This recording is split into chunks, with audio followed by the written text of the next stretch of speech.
For me, the conquer is to walk through a certain pathway, a pathway of growth and evolution that brings me to my plenitude as a human being. We have to make a linguistic distinction between pain and suffering. Pain is part of human nature. It's part of our fragility, our vulnerability. And if we lose a dear relative, of course we will experience pain. If we get sick, of course we will experience pain. And this is part of human nature, so we can embrace it as part of who we are. Another very different thing is suffering. Suffering is what I tell to myself about my pain. If I tell to myself, I will never ever be able to recover from this loss. There are two kinds of inner conversation. One conversation is with our inner master. What is our inner master? It's our true self, a source of creativity, beauty, wisdom, and love.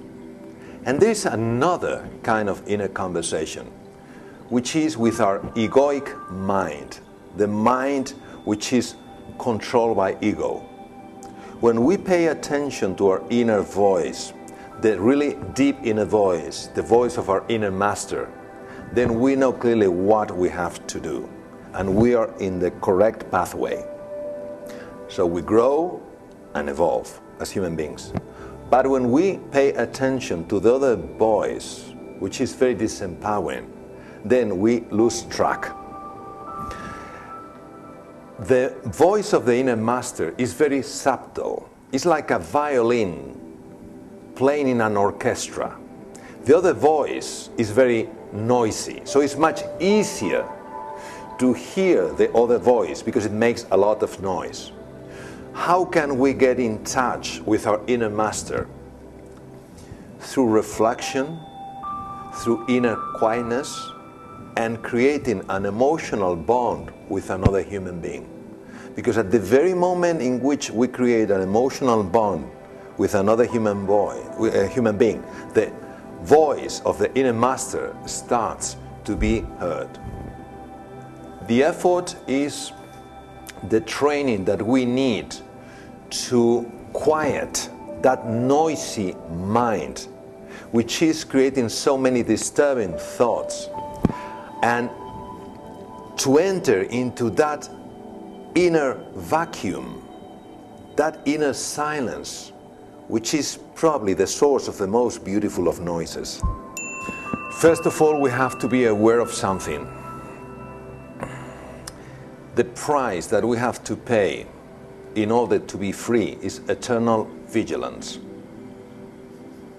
So it's true that a part of us is very lazy, and we want to follow not the correct pathway, but the easiest pathway. For me, the only way to keep that training alive is when you envision how your life could be and how you could impact positively other people if you train yourself to be truly free. Because we shouldn't confuse operative freedom, which means I do whatever I want, with internal freedom, I do what I have to do. So it's a consequence of personal training, but we don't have to feel bad or we don't have to feel that sense of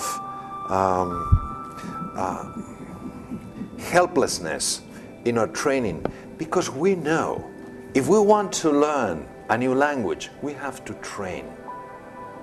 In order to be a good father, you need to train. It's not enough to have children. You need to train how to become a good father. If you want to become a good surgeon, you need to train. Training is part of our lives, because through our training we unfold all the beauty that is within us. We have to mine. The gold is deep down within ourselves, and we have to remove those stones